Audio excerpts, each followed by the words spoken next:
Olá, amantes da música... A 1,50 aí, parça? Olá, amantes da música brasileira. Raul Seixas, Jesus Cristo e Martin Scorsese. Quê? Depois daquela vinheta maravilhosa que vai chegar pra vocês agora.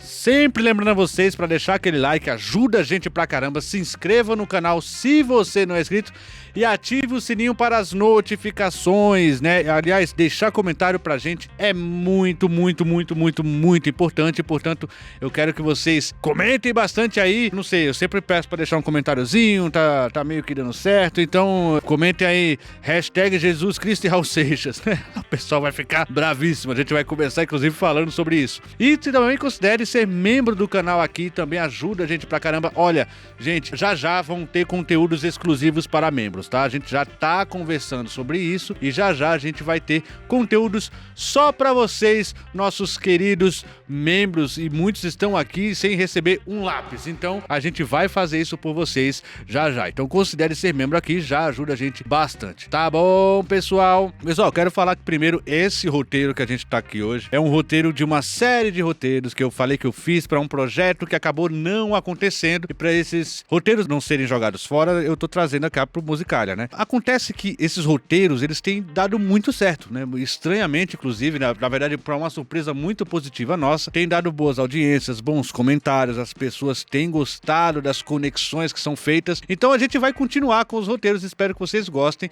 porque são roteiros intrigantes que te dá uma outra ideia, né? De onde a música brasileira pode chegar, de onde uma análise pode chegar. Eu acho que é isso que tá fazendo desses roteiros um sucesso e tá fazendo também com que a gente possa trazer esse conteúdo bastante diferente para vocês. Tá bom? Então, muito obrigado por terem gostado desses roteiros.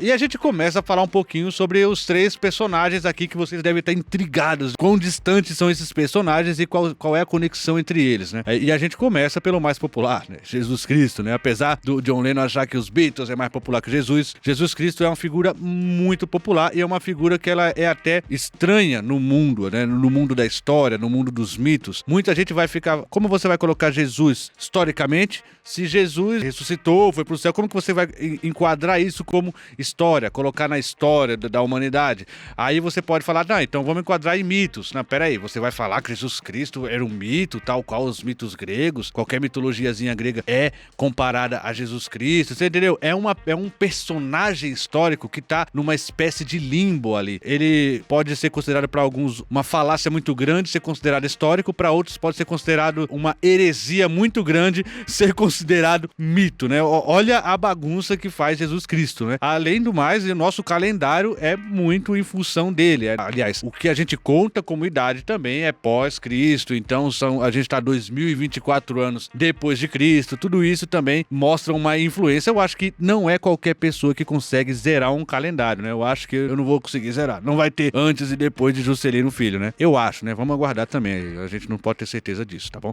Agora, com relação a Jesus Cristo, mais com relação principalmente a coisas religiosas, né? A religião sempre teve muito domínio, principalmente a religião europeia, né? Evidentemente que quando a gente fala de religião, é a Europa botando a sua religião no resto do mundo. Então, aqui no Brasil, a gente é muito cristão, digamos assim, porque os indígenas morreram, né? Mataram os indígenas porque eles tinham as crenças deles, mas não, vocês tinham que crer no Deus europeu, né? Em Jesus Cristo, tinha que conhecer toda essa ideia religiosa que tinha lá. E nunca que foi bem visto você, de uma certa forma, colocar a religião na arte ou utilizar a religião na arte. E isso a gente percebe quando tem comédias, né? Comédias com Jesus Cristo, com o aparato religioso, geralmente tendem a dar muita polêmica. A gente começa com Tartufo, que é uma peça do Molière, datado de 1664, né? Ou seja, 1600, né? Um personagem, né? Tartufo é um personagem religioso na peça ali, mas que ele é um pouco hipócrita, que ele enrola uma família inteira, ele engana todo mundo. Então, digamos, é um falso religioso, é um impostor, é Tartufo, o impostor. Cara, em 1600, essa peça deu muito problema. Essa peça deu muito problema. Protestos religiosos infindáveis, né? Inclusive é uma das coisas que até ajuda a popularizar a peça, até ajuda que a peça seja estudada ainda hoje, com essa coisa do o que se pode falar, o que se não pode. Ali era apenas uma religião, e não era nem falando da religião em si, era falando de um personagem que pode existir e que pode ser um personagem que utiliza a religião ali pra enrolar os outros, né? Por que será que isso, de uma certa forma, incomodou o pessoal da igreja, né? Não sei, só sei que foi assim. É engraçado, né? Se a coisa fosse certinha, né? Esse tipo de denúncia seria bem vista, né? Mas não, foi muito mal visto. E Jesus Cristo, como sendo o centro de tudo isso, quando é tratado também numa obra de humor, a gente nem precisa ir longe, né? A gente só lembrar do Porta dos Fundos. Porta dos Fundos, quando fazia lá o final de ano lá com Jesus Cristo, era sempre uma onda de protestos, de boicote, até chegaram a jogar uma bomba na sede dos caras, né? Em nome de Jesus Cristo, né? Imagina se fosse em nome de outro Deus, né? Imagina se fosse bomba em nome de outra religião, né? Nossa, olha só. Realmente, em nome de Deus, ali não teve tanto esse, digamos assim, preconceito enraizado com outras religiões. Agora, a gente tem também nos anos 80 ali um personagem sensacional que é o Brian. A vida de Brian, do Monty Python, também causou bastante. E assim, o Jesus no cinema, sendo em comédia ou não, sempre causa bastante atrito, sempre causa bastante discussão, sempre nos dá muito o que dizer. Mel Gibson trouxe uma Paixão de Cristo de uma forma, tem trocentas outras Paixões de Cristo, e tem os filmes de comédia que também são bastante polêmicos. Agora tem filmes polêmicos que não são comédias, e a gente vai chegar em alguns deles. Aliás, a gente vai tratar principalmente de um deles, mas antes de chegar nele, a gente tem que falar sobre os textos apócrifos. E o que são textos apócrifos? São aquele texto que não está na Bíblia. São textos bíblicos que não chegou a estar na Bíblia, textos que são encontrados depois,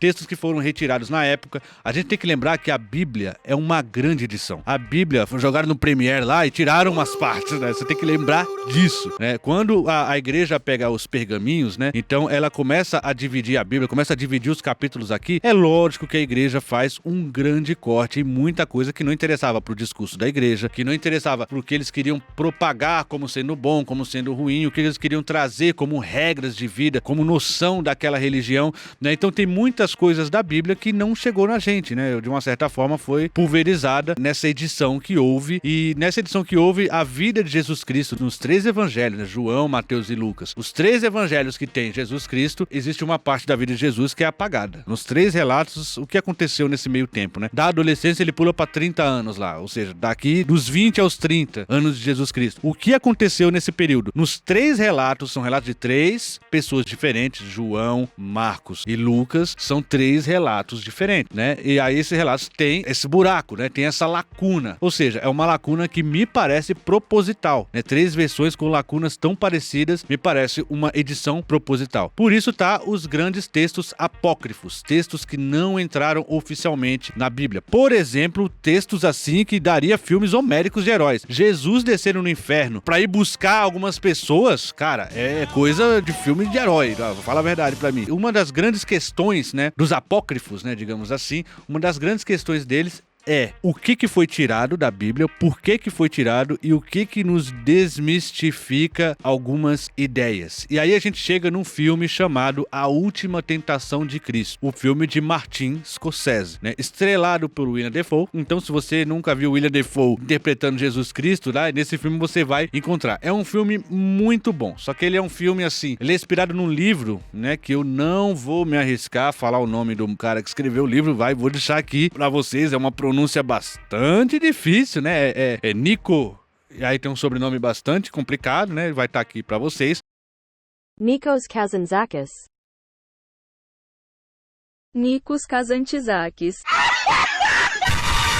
Inspirado nesse livro, o Martin Scorsese achou esse livro muito legal e fez o filme. O filme conta a história de Jesus Cristo, né, que começa a repensar algumas coisas. Por exemplo, ele é carpinteiro, mas ele faz cruzes para matar judeus, né? Ele é judeu, então você percebe, as pessoas são crucificadas em madeiras e ele sendo carpinteiro, ele começa a entrar em algumas crises. E a grande questão do filme, e sim, se você não assistiu esse filme, é claro que eu vou falar uma informação muito importante, então pule um pouco esse vídeo agora, porque é uma informação importante, mas quando Jesus vai ser crucificado, ele meio que desce dali, de uma certa forma, e foge, né? Foge da cruz, né? E aí ele segue a sua vida com Maria Madalena, tem filhos, ele vive uma vida normal, passando daquele dia que seria o dia da sua morte, né? Claro, tem outros plot twists por aí, mas a grande questão que ficou foi essa, o Jesus humano, o Jesus que sofreu naquele momento, né? Martin Scorsese, através desse filme, através do livro e que inspirou esse filme, nos põe a refletir, caramba, Jesus, ele deve ter pensado lá na cruz, pô, se eu saísse daqui e fizesse tudo como uma pessoa normal, né? É claro que esse tipo de cogitação deixa os fiéis muito bravos, né? Deixa pessoas dessa religião muito enfurecidas, né? Como que você fala que uma pessoa iluminada como Jesus, que veio pra nos salvar, ele tem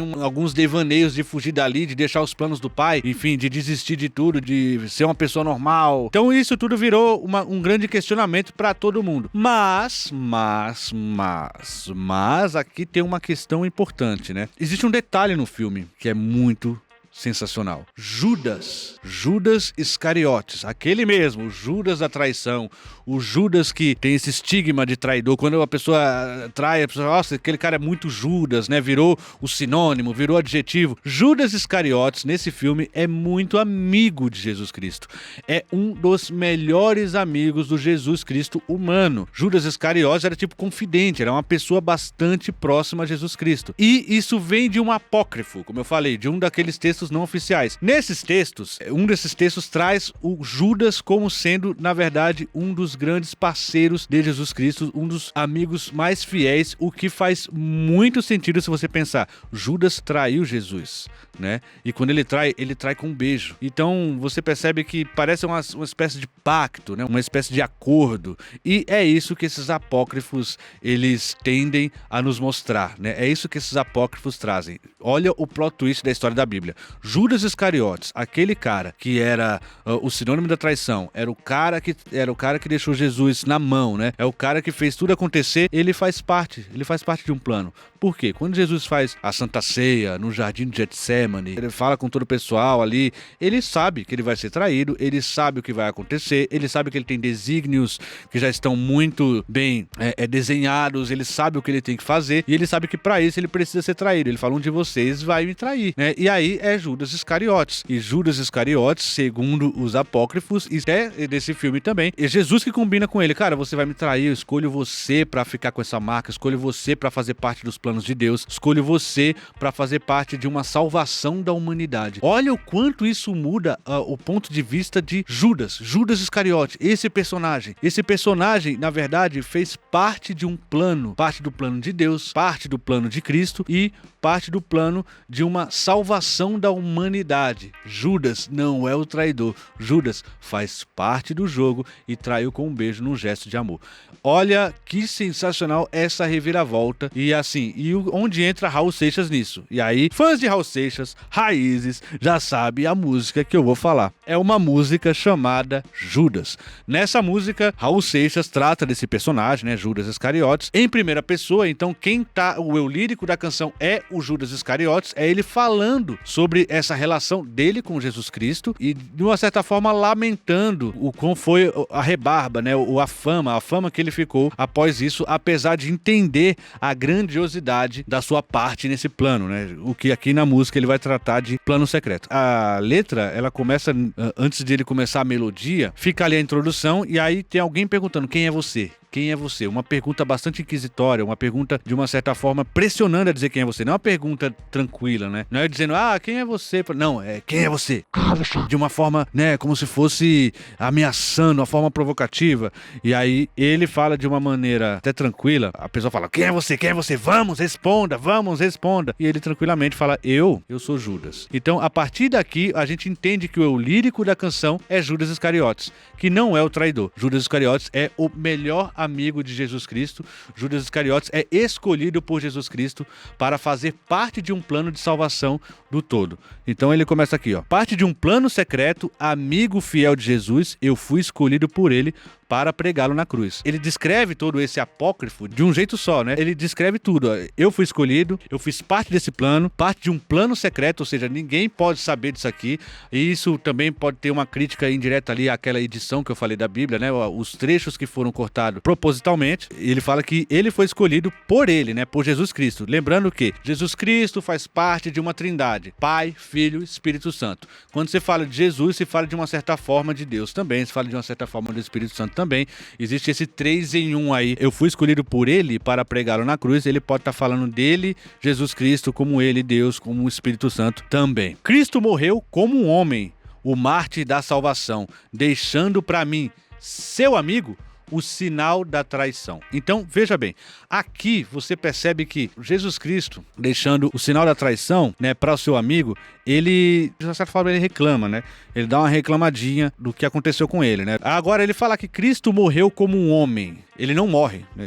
Ele morre corpo, né? Cristo morreu como um homem, o mártir da salvação. Cristo morre como um corpo e ele deixa para esse amigo o sinal da traição. Mas é que lá de cima, lá na beira da piscina, olhando os simples mortais das alturas, fazem escritura e não me perguntam se é pouco demais. Aqui Raul Seixas pega o apócrifo, traz para esse personagem Judas, e este apócrifo, ele é, digamos assim, ele não tem essas lamentações, né? Não há essas lamentações de Judas. Aqui é o Raul Seixas que está colocando essas lamentações. Olha, lá das alturas, né? Fazem escrituras, quer dizer, eles continuam lá, mas aqui, eu fiz parte do negócio, fui usado, agora fico com a marca da traição, apesar de ter sido um amigo fiel ali em vida, e aqui tô largado, né? Quer dizer, fiz parte do plano e fui descartado de uma certa forma. Então aqui existe um lamento muito forte de Judas na canção, que é esse lamento. Nunca me perguntam se é pouco demais, não me perguntam se é mais ou menos, se tá passando da conta ou se tá faltando um pouco. Aí ele continua falando as consequências, o quanto foi grandioso o papel dele ali naquele plano secreto. Se eu não tivesse traído,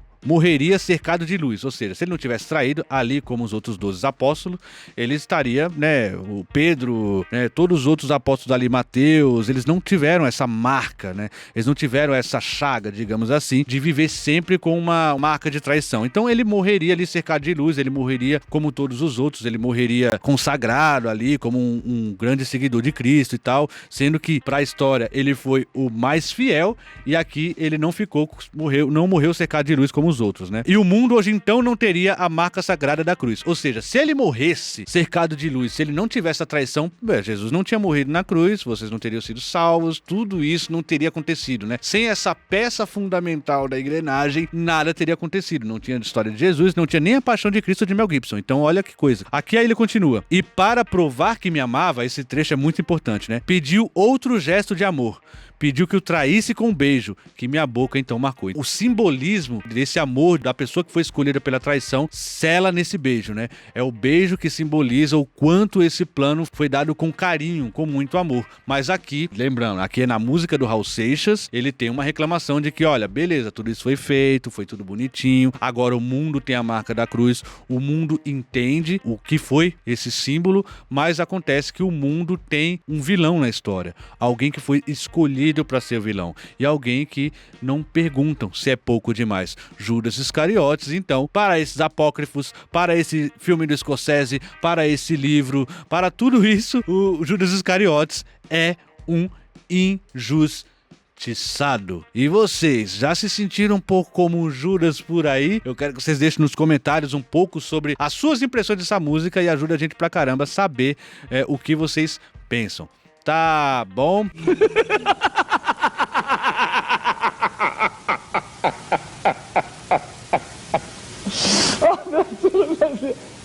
Posso cuspir o bicicleta fora, cara? Tá doidão de ácido, mané? É isso aí, amigos. Não se esqueça de deixar o like, ajuda a gente pra caramba. Se inscreva no canal se você não é inscrito e considere ser membro do canal. Vai ser muito importante. Daqui a pouco a gente vai ter muita coisa com relação a membros do canal. Então você pode ajudar um pouco esse projeto também sendo membro daqui. Tá bom? Pois é, Jesus Cristo, Raul Seixas e Martin Scorsese e um grande personagem oculto aqui, Judas. Obrigado a todos vocês e até a próxima.